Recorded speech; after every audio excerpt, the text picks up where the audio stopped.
L-aħħar parti tal-programm tagħna ħdejja fil-fatt għandi l-hypnotherapista fil-fatt Deborah Marshall Warren fejn flimkien magħha anke se nitkellmu dwar dak kollu li jedna anke matul din is-serata tal-lejla. Jingħaqdu miegħi Alfred Difesa, bla l-ebda ma bżonn l-ebda introduzzjoni għaliex nafuh anke fil-programmi tiegħi u għandna wkoll Nicole, a friend of Deborah u anke kellha esperjenza wkoll dwar hypnoterapija.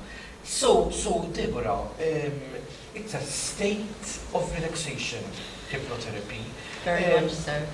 What is exactly, what you use, what you do in a session of hypnotherapy? The reasons people come to me are to build confidence, to build self-esteem, to feel a sense of empowerment, to build self-belief, to feel better about themselves in all ways. What I do is I guide them into a state of relaxation. One cannot make a person go into hypnosis. Hypnosis is a guided state, so it is a voluntary state. Simply someone like myself has tools to help a person go into a state of relaxation. But there are many ways in which one goes into a state of hypnosis.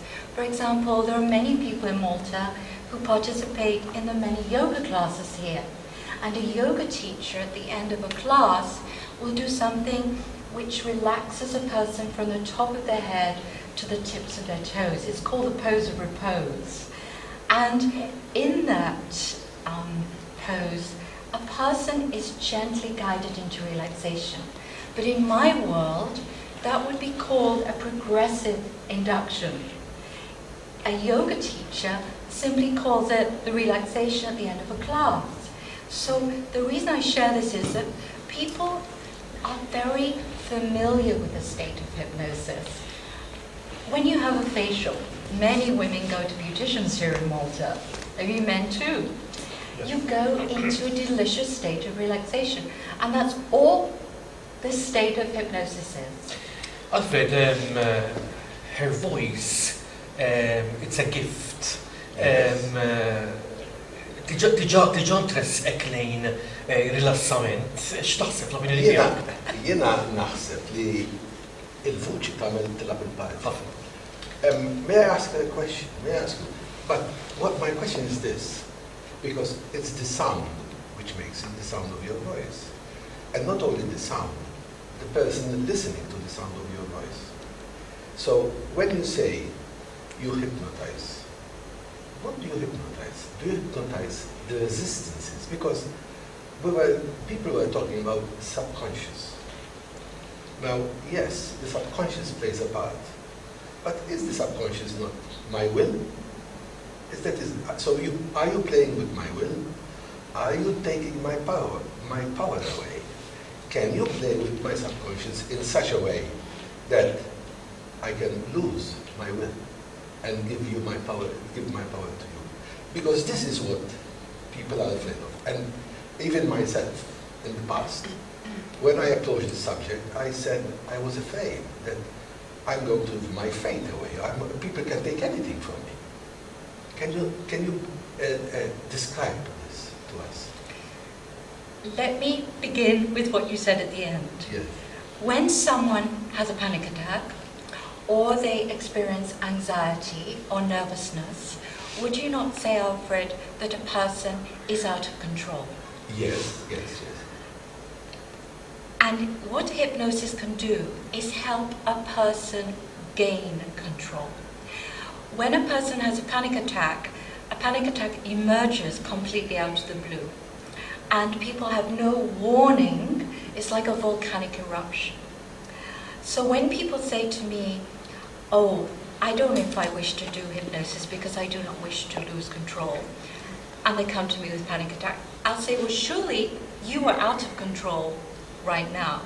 May I interfere a little bit? Yes. When I have a panic attack, it doesn't happen all the time. So do you help me while I am in the panic attack, or do you help me because if the panic attack is not there, do you understand what I mean? Sometimes panic attack happens at a certain sequence of time in a more strategic way. So, but if I come to you and I'm not under that influence, how can you help me? I will take a person in deep relaxation to the moment, the situation, the circumstance when the panic attacks began to seed, began to sprout.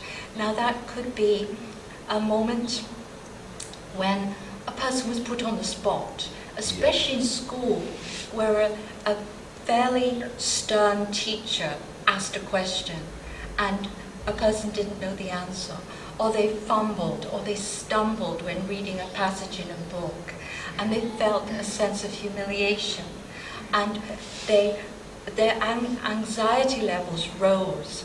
What can happen in later life is that these experiences have a gradual cumulative effect and suddenly explode. I see. So if I understand well, we have a bank. This is called the memory bank.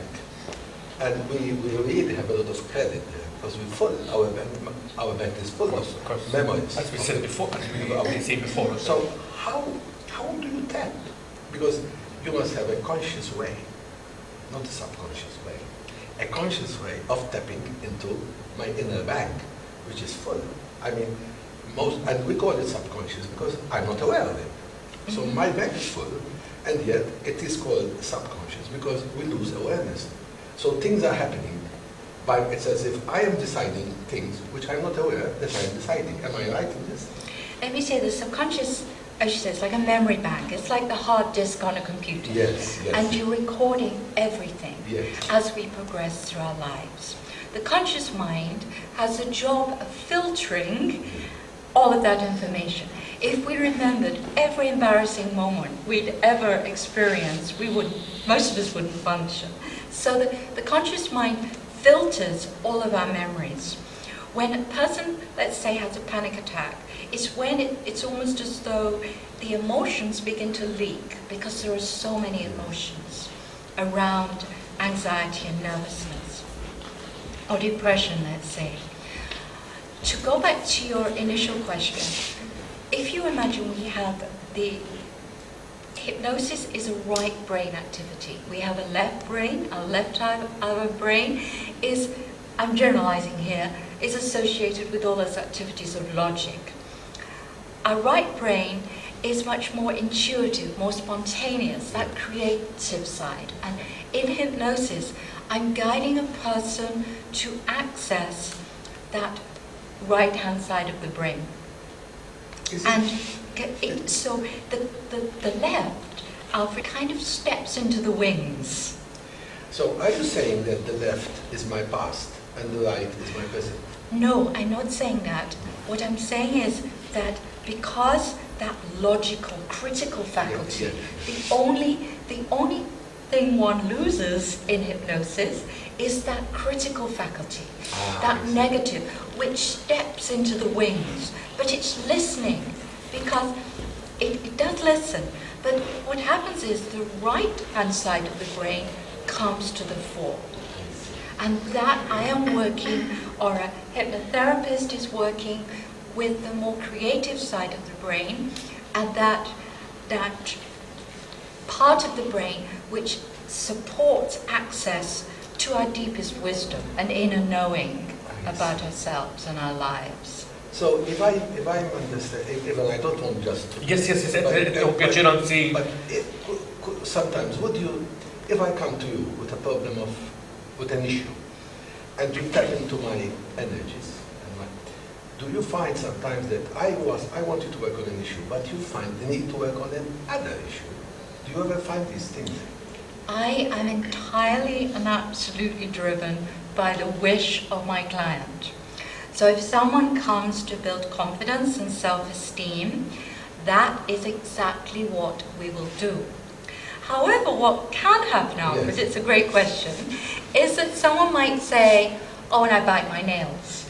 And we may not touch on them biting their nails, but as their confidence builds and shines, they just stop biting their nails. Yeah. It's as though it falls away, because in this spaghetti junction, one of the strands within the spaghetti was nail biting. but it's so diminished. People simply say, oh my goodness, I stopped biting my nails. A gentleman who came earlier in the week for public speaking, he wrote and said, oh my goodness, I haven't bitten my nails. So it's quite common because we have these activities, behaviors which we do. Years ago someone came for something entirely different and said, oh, and I'm able to eat fish. You know, they'd had a phobia, they didn't like fish. Yes. Okay. Nicole is her friend, but she has an experience with Deborah regarding hypnotherapy. Yes. It was not embarrassed that you've been with her and saying all your life with her. Embarrassing? It was not embarrassing? Not in the least. Because Deborah's a very special friend of mine, so I trust her implicitly. And I will have spoken to Deborah about a lot of my personal issues anyway. And in fact, I was having some rather horrible problems in my personal life, and confiding in Deborah anyway as a friend. And Deborah suggested that a hypnotherapy session, might be beneficial for me. That's what he said. The timing was good, wasn't it? The timing was perfect. So I agreed, and it's a lovely gesture on Deborah's part.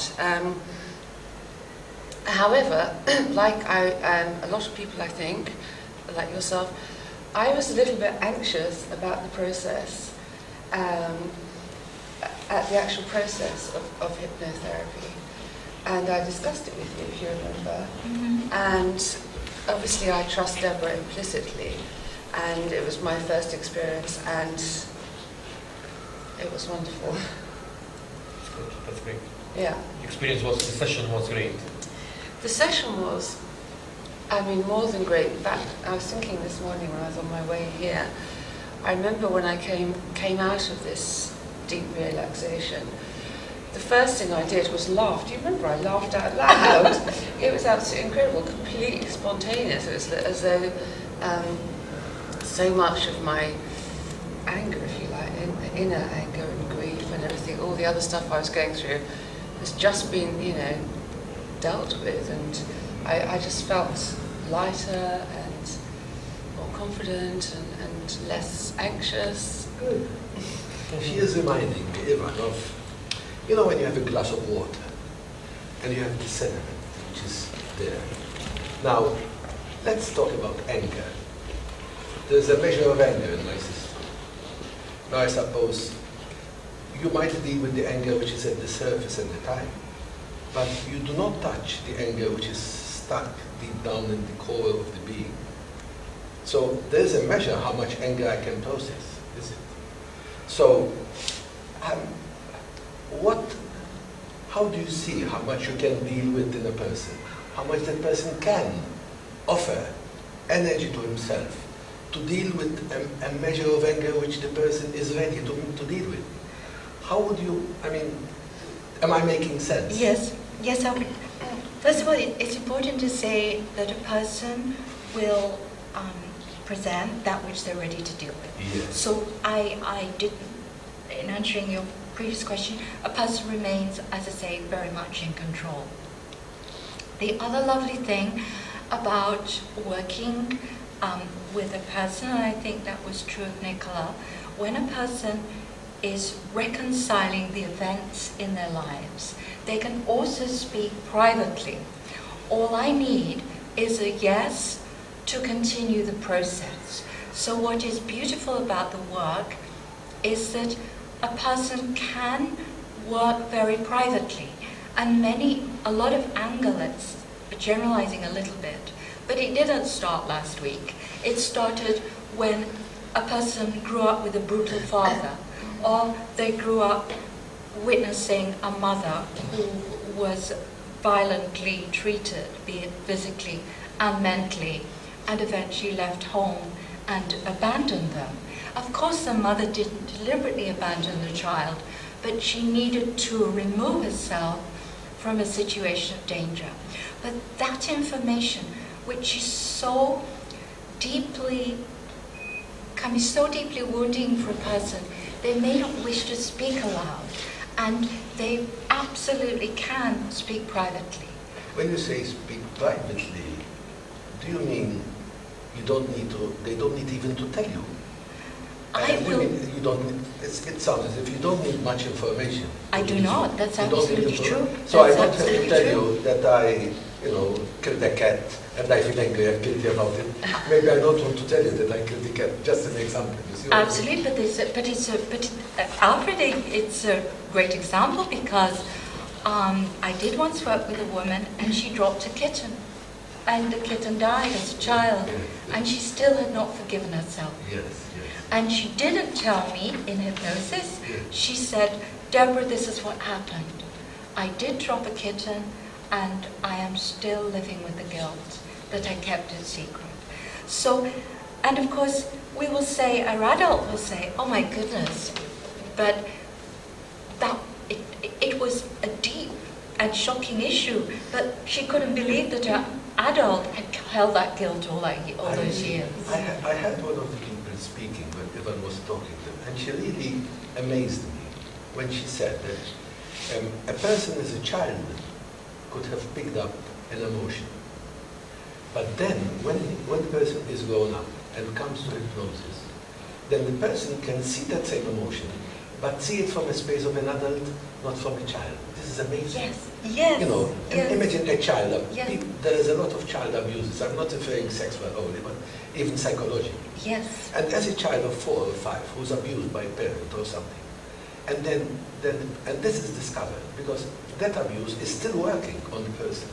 So when one is getting into a deeper relaxation, what I understand is as if you take the person deeper in his ocean, away from the waves. And when you go deeper in the ocean, then you can see the waves, and then you can deal with the waves, but I'm not a child anymore. I can deal with this.